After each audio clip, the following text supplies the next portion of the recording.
shit. Nigga, it's hot. It's so fucking hot this morning, man. I'm like, I don't even want to go to fucking Hollywood. And I know they're about to start tripping with this fucking, I would hate to go out there and have to go home. yeah, this new fucking law they've got out there that you can only carry a certain amount of shit. Our stuff, the stuff that we carry that we sell actually fits the requirements, but our table, our chair, Our cart. our cart might not. And it's kind of like, you know what I'm saying? We feel targeted. We are targeted. I think they particularly motherfucking chose this motherfucking new law to target specific individuals, and I might be one of the individuals they're targeting by way of this law. And it's not really even a law. It's something that was written up by the DA that can easily be challenged. You know what I'm saying? In the state supreme court because it really isn't, or superior court because it's not really constitutional. So, but then you know what I'm saying when you talk about, and that's the thing about this is the system. You know, you got to fight things. In order to fight things legally, you have to have a certain amount of money. You know what I'm saying? And that's what the system is already is geared towards, is that you can only fight certain circumstances, legally or otherwise, politically or otherwise, by way of finance. And again, you go back to Claude Anderson and Dr. Claude Anderson and his assertion that we need to start with building our own economic structure. You know, I'm thinking about starting a vendors union to represent represent vendors in LA. You know, and because that's the kind of thing that you need to do. You need to have some kind of like lobby backing you in order to. That's what the purpose of unions is. Unions give workers a lobby or a lobbyist. You know what I'm saying? A lobbyist platform, and that's something that we are. You know, the workers are severely lacking as a result of not just Republican action but Democratic action or inaction in relationship to the protection of labor in this country. Labor has no protection anymore in this country. It's entirely all the courts have shifted all protections to corporations and management, and levied all the the leverage that fucking and support and that labor had in this country. You know, which really changed the economic structure of this country is labor's representation.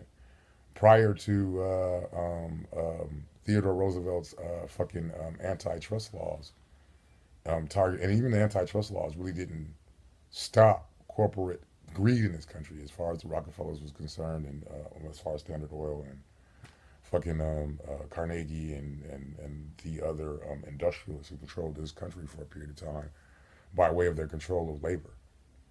You know what I'm saying? It wasn't even the antitrust laws that gave labor some leverage. It was unions and the development of unions that gave, and the support, the political support that unions got, that gave labor leverage in this country. That ended, you know, that started, you know, that developed child labor laws and so forth and so on, are a direct result of that, of unions, not, you know what I'm saying, so much Theodore Roosevelt's antitrust laws. But even then, you know what I'm saying, those antitrust laws have pretty much been reversed, you know what I'm saying, in the recent years. And that's starting with fucking goddamn your boy Clinton. That started with the Democrats eroding the power of of labor within the economic structure of America. And then you get white flight, and then you get, you know, and again, you got to see that certain things only occur in this country when black people are benefiting from them. As long as white people were the only ones that were benefiting from labor protections, labor wasn't a problem. Labor didn't really become a problem until Martin Luther King brought black people brought black labor issues to the forefront. People think it's about the Vietnam War. It wasn't about the Vietnam War. It was about him bringing black labor issues to the forefront and attempting to give black people the same advantages of labor protections that extended to white folks. And then you start seeing a deterioration of labor. And so you got to understand that they will cut off their own nose to spite their face. They will destroy the white middle class in order to make certain that a black middle class does not emerge. They will destroy the white working middle class and make them think that they're benefiting in order to make sure that a black middle class does not emerge or doesn't maintain its stability. Because in the late 70s, the late 60s, early 70s, all the way up until Reagan, for about 20 fucking years, my nigga, there was a stable black working middle class. You saw it. You saw it. No, I know. I lived it. I saw it. And then the reestablishment of that black middle class almost really reemerged in the late 90s, early 2000s, and then you have these subprime loans. Housing bubble. So you got to realize that there is a deliberate, systematic what's the word outside systematic attempt, and not just attempt, but conspiracy to keep black people from excelling in this system. Now, we all want to put it on Trump.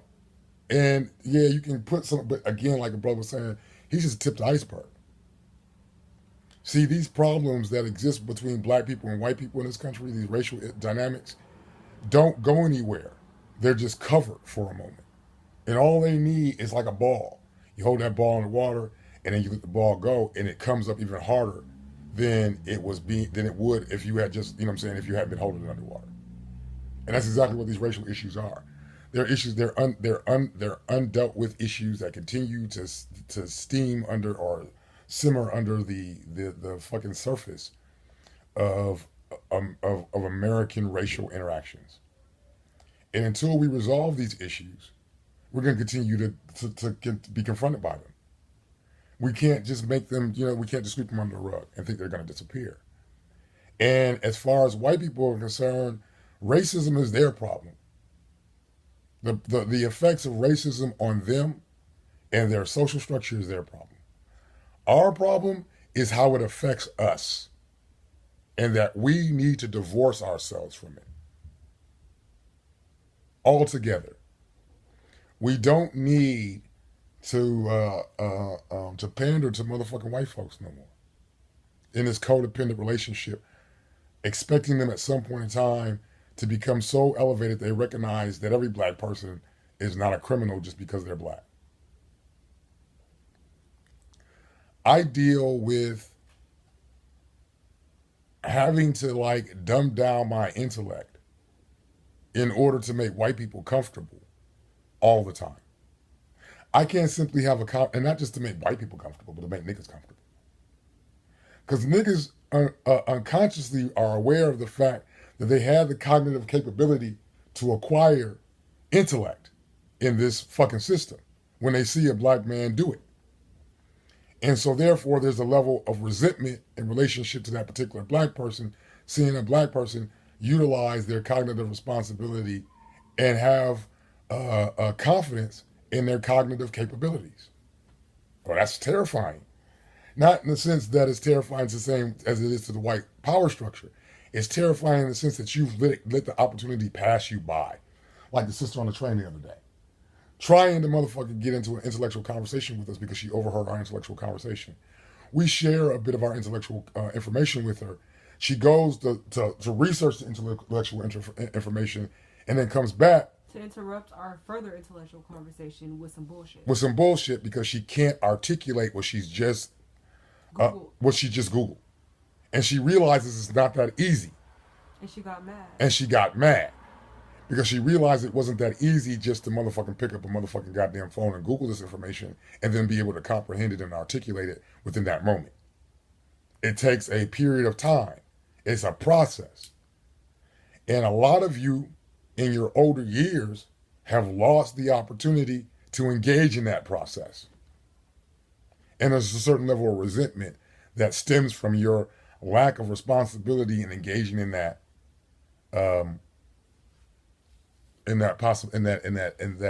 potential.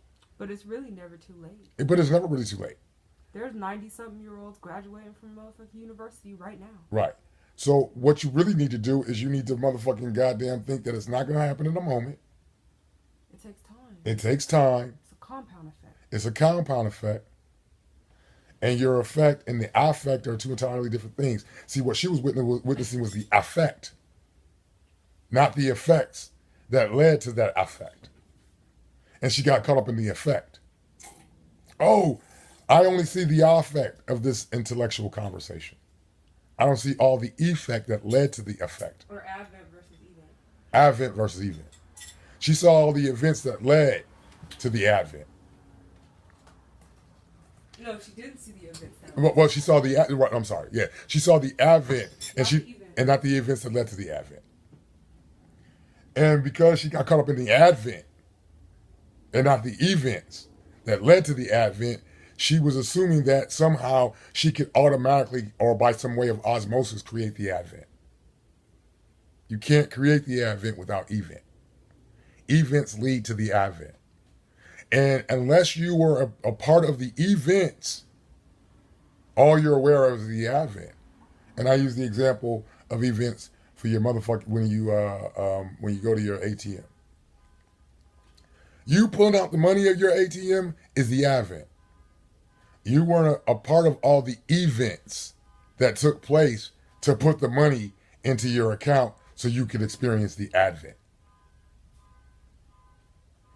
So this is her, you know what I'm saying? This is a problem with a lot of black folks in relationship to seeing another black person,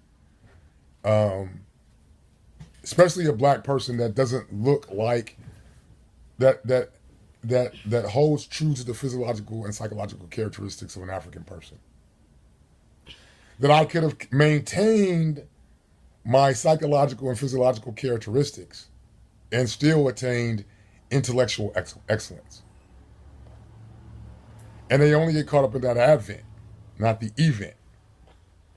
That I had to take some cognitive responsibility and some cognitive action towards increasing my cognitive capabilities and taking and gaining some cognitive confidence in relationship to those cognitive capabilities. That's where this authentic self-esteem comes from. But you only see the advent. And see, that's even more so what I'm seeing in the relationship to white folks. The advent of our racially or ethnically based self-confidence. That our self-confidence doesn't stem from some attempt to emulate European characteristics and psychology. It comes from the reality that we've accepted our African and American, not just African, but also American characteristics and psychology. Physical characteristics and psychology.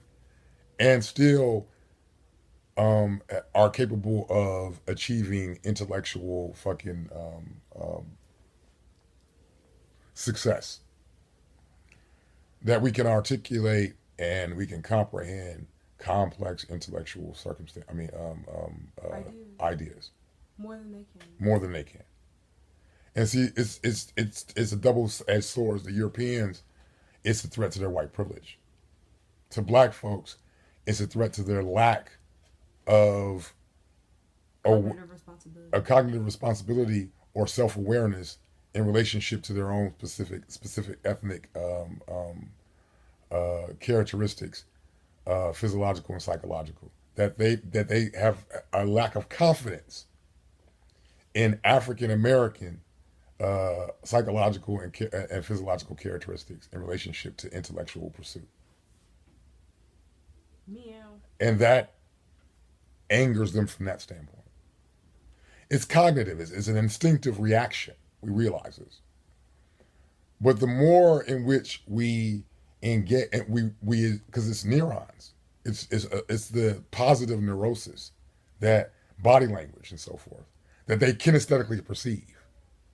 And African Americans, or Africans period, because we get the Africans too, who can kinesthetically perceive it far more proficiently than Europeans can without any awareness of how they're perceiving it. Because they have no self-awareness of their kinesthetic, brilliance. That their goldfish trying to live like, bears. Like monkeys. Yeah, or Goldfish climbing trees. goldfish climbing trees. And that the fact that the